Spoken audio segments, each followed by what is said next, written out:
కుడి చేతి పుత్రుడు అని యాకోబు అన్నాడు. అలాంటి వాడు అవమానకరంగా చెరలోనికి వెళ్తూ ఉన్నాడు. ఎందుకు చెరలోనికి వెళ్ళాడు? ఎందుకు? బెన్యామీను అంటే ఆ కుటుంబం అంతా రక్షించబడటానికి కారణభూతుడయ్యాడు. ఆ రోజు యేసేపు బెన్యామీను వస్తేనే మీరు ఇక్కడ నుంచి క్షేమముగా వెళ్తారు.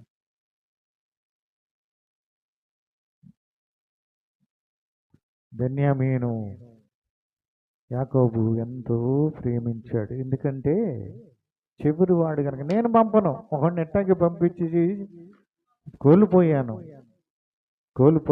మళ్ళా ఆయన్ని పంపించాలంటే నా వల్ల కాదు. చివరి కనిష్ట కుమారుడిని ఎక్కువగా ప్రేమిస్తారు కదా, అట్లాగే బెన్యామీను గురించి మోషే ఒక మాట చెప్తాడు చూడండి. 33వ అధ్యాయము ద్వితీయోపదేశకాండము.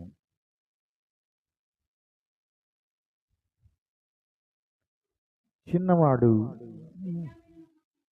బెన్యామీనుని గురించి ఇట్లా, నేను యెహోవాకు ప్రియుడు, ఆయన యొద్ద సురక్షితముగా నివసించును, దినమెల్లా ఆయన అతనికి ఆశ్రయమగును, ఆయన భుజముల మధ్య అతను నివసించును.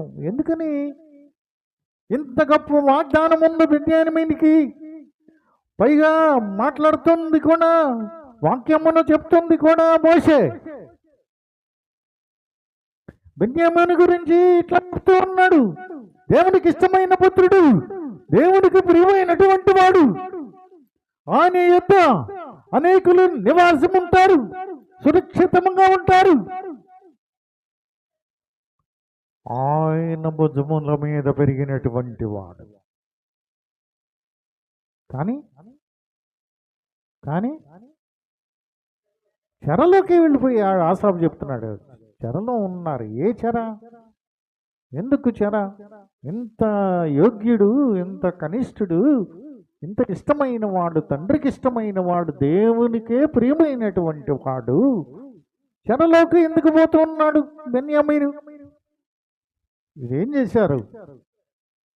న్యాయాధిపతుల గ్రంథము 20వ అధ్యాయము 21వ వచనం.